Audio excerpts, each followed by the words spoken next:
Well, actually, Max, in this building behind me at the Breakers, they are discussing right now those overtime rules. Now, the proposals are coming from the teams that you mentioned, the Colts and the Eagles, and then the Titans on the other one. But now it's up to the competition committee to discuss those proposals and then decide if they're going to pass them on to the owners. Now, here's the stat that we're working with. Since the most recent overtime rules were implemented, which is what we currently see, there's been 12 postseason games that have gone to overtime, 10 of which the winner of the coin toss ultimately won the game. So that is the when we talk about the advocates for seeing a change, that's it. And I was talking to one head coach, and we were saying that Bills game, that Bills-Chiefs game is the reason that we're having this conversation now. Overtime has been discussed quite a bit, but now, because of that Bills-Chiefs game, which the Bills ultimately lost, we're having a conversation about making a change. The owners could vote on it tomorrow. That's the possibility here. We'll wait and see, though, what the competition committee decides, how they present that to the owners. I mean, why is it the Chiefs-Bills game that's changing it? I remember Patrick Mahomes in the same position as Josh Allen. Tom Brady threw an interception that ended the AFC Championship game up. They're offside, gets the ball back. Patrick Mahomes never touched the ball in overtime. I didn't hear any uproar about it, but now it worked for Patrick Mahomes, and they're changing the rule. Jeff, is there momentum to make a change to the rules here? Do you feel like that's about to happen? That is such a great question, and here's the deal right now. You just heard Mike Tomlin talk about how he's a traditionalist. Now, the competition committee is having these discussions right now. Rich McKay, the chairman of the competition committee, has said that he feels the momentum is happening. But I'm telling you, having conversations with different members of that committee, you heard what Tomlin said. I talked to another head coach on the committee who basically said that we've got quarterbacks being paid $40 million. As a fan, if I'm looking at it from a fan's perspective, I want to see those quarterbacks on the field get an opportunity. I want to see Josh Allen get a chance to match. So there are definitely two sides to this fence, the more conservative approach and then the more new-aged approach of, hey, let's make the change.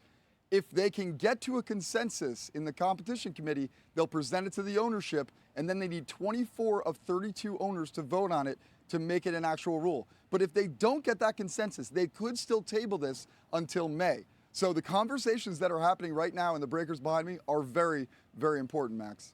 Keep toughing it out in that Palm Beach weather in March, Jeff. It's 29 degrees in New York today. I might go get some golf in while we're waiting on that decision, Max.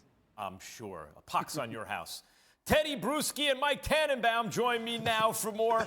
Teddy, where do you stand on the overtime rule in the NFL?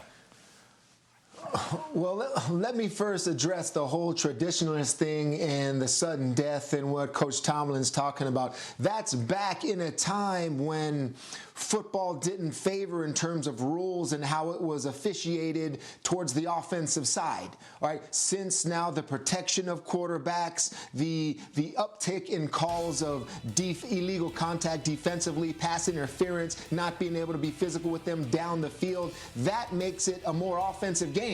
So that's why you have 10 out of the 12 playoff games, boom, you go down the field and you score and it's over, like Jeff Darlington was talking about. So I am a defensive guy, Max, and I say there comes a time where, yes, you do have to stop them, and if you can't, you lose. But looking at it, I think I'm going to look at it from a league perspective and a fan perspective. You want to see that other quarterback on the field. You want to give the unit on the field, which the rules give the advantage to the offense, both of them a chance to score. I know I'm a defensive guy, and this goes against what I believe in, but both teams deserve a chance to score. Figure out some way how that can be done. Mike, to me, this is pretty simple, actually. Time is up. All the allotted time is up in the game. Keep playing football. I wouldn't even kick off nothing. Just keep playing football from when the time ended. And whoever scores next, that's the winner of the game, right? How would you like to see OT handled going forward, Mike T? Well, first of all, not shocking that Teddy would actually be sympathetic to the defense, but I think 10 minutes max is fair and reasonable because it allows both sides to touch the ball, which is really what our league is always about, is a fundamental fairness. And if 10 out of 12 games are being decided by the winner of the coin toss, that's a lot of information. Now, with that said, people will say, well, player health and safety, which is obviously very important, but over a 17-game season with so few games actually going to overtime, if that second possession comes into play, other players will be playing it, meaning the other team's offense and defense correspondingly accordingly. So those additional plays are actually being spread out over 4 units, not just 2. And one other point to make, after seeing in that room for over 20 years in terms of rule changes, and Jeff Darlington alluded to this, you need 24 votes. And that's why the league as a whole, generally speaking, it's really hard to make change because people may agree. There may be 28, 29 people who agree that we need to make a change. But unless there's actually 24 the same vote for the same system, no change will happen. Thanks for watching ESPN on YouTube. For live streaming sports and premium content, subscribe to ESPN+.